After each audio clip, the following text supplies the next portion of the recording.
The club was packed with bodies, the bass of the music vibrating through the floor as Chiquita made her way to the bar. She was a beautiful, curvaceous, 25-year-old woman who was used to getting the things that she wanted. She had been hanging out for the past few months with Solomon Good, an older gentleman who was streetwise, well-built, and well-dressed. He made it his business to show up at events and the fabulous, expensive restaurants with this fabulous woman, Chiquita. Now, he had been with many women, but had grown tired of the lies and the cheating that seemed to be a constant in his relationships. He wanted to actually let go and love somebody. So for him, pouring himself into this woman was exactly what he wanted to do. Now, despite the warning signs that Chiquita was a fast-living woman, Solomon decided to pursue her emotionally and physically. He noticed how she liked his biceps. He also noticed how she jumped when she accidentally touched some other man's arms in the club. He could tell that if he wasn't there, she would have been open to other man's conversation. He believed that because of his life experience, he could tame her wild ways and make her fall in love with him. He was a cocky son of a gun, but he didn't know it. Now, Chiquita was attracted to Solomon's handsome face and his chiseled physique, but she was still young and fast.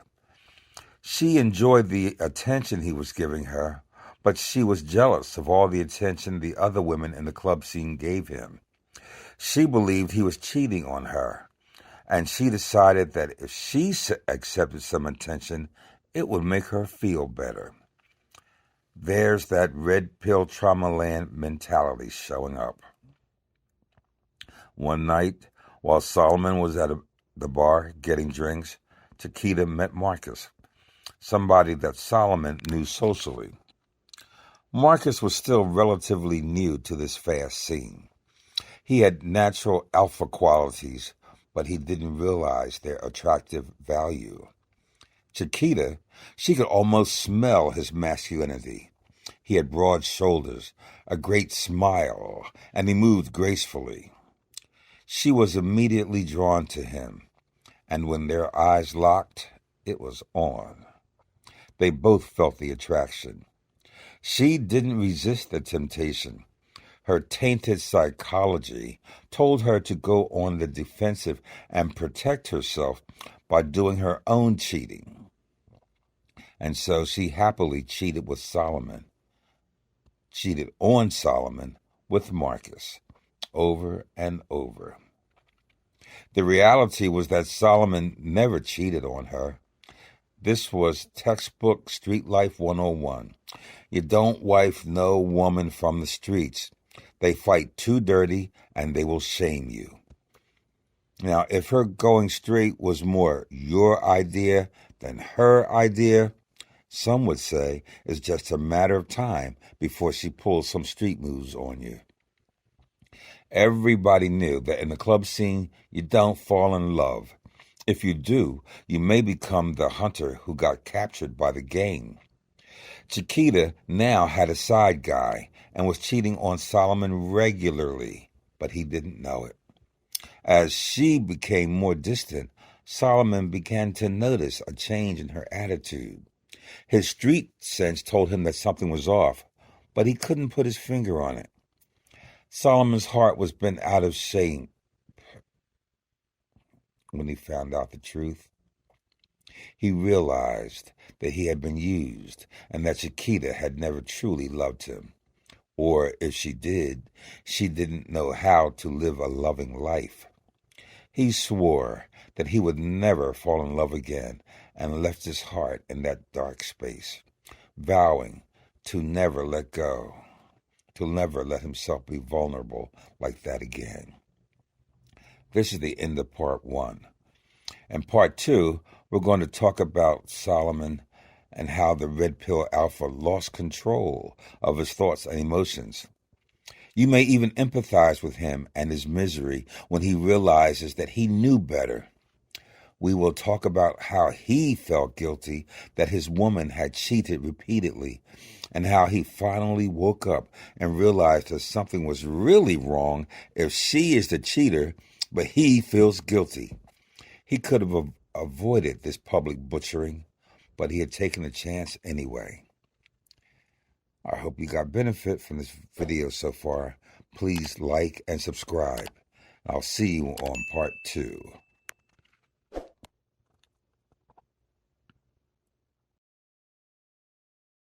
Chiquita and Marcus had been seeing each other behind Solomon's back for some time now. This time they were meeting at an out-of-town restaurant, thinking that they were safe from prying eyes, but they were wrong. One of Solomon's friends spotted them together and called him and let him know what was going on. When Solomon arrived at the restaurant, he was filled with rage and a deep pain. He had put his trust in Chiquita, despite all the warning signs, and she had betrayed him. He had thought he could control the situation, and she would fall in love with him, but he had lost control of his thoughts and his emotions. He kept on overlooking what was happening right in front of him. He thought that they could live through it, and they could put in corrections as time went on. That's what he thought. She thought he wasn't the man she thought he was. The old Solomon would never have let her get away with what she was doing. Maybe he had straightened up, but she wasn't part of that conversation.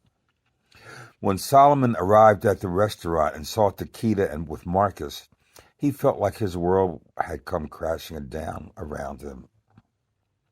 He was filled with a mix of emotions: anger, sadness, betrayal, guilt.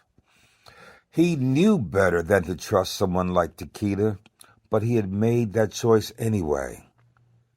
Solomon couldn't help but feel guilty, even though he was the one who had been cheated on.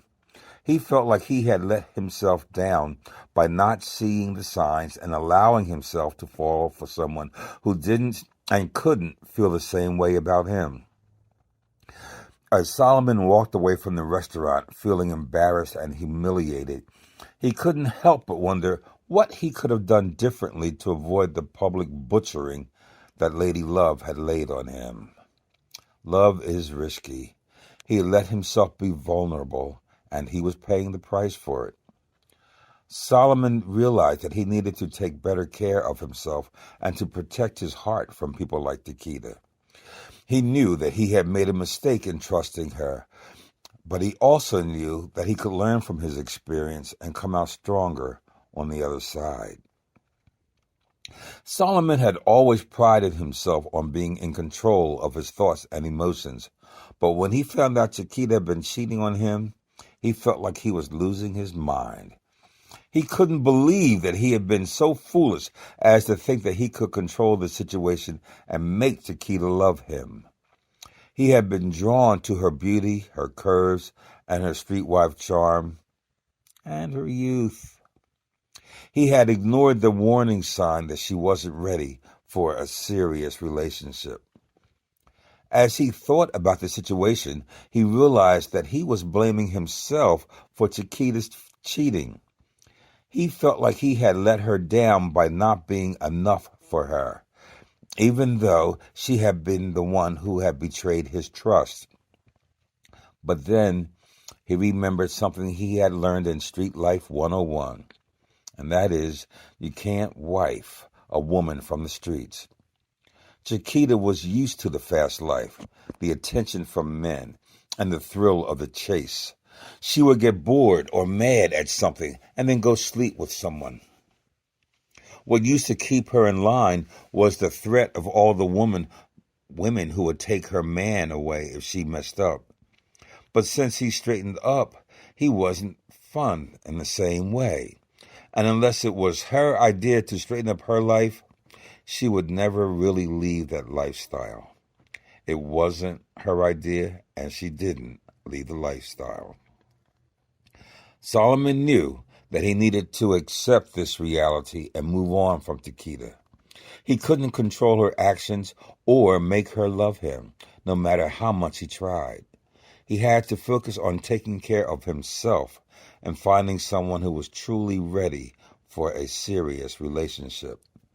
Despite the pain and hurt that he had experienced, Solomon was determined to learn from his mistakes and come out stronger on the other side. He knew that he had a lot to offer to the right woman, and he wasn't going to settle for anything less than true love and loyalty. I hope that you are getting some understanding of the Red Pill Alpha world from these videos. Let someone you know who is going through this type of abuse that Alpha Learns Loving has something that may help them clear it up. We'll see you in the next video. Please like and subscribe.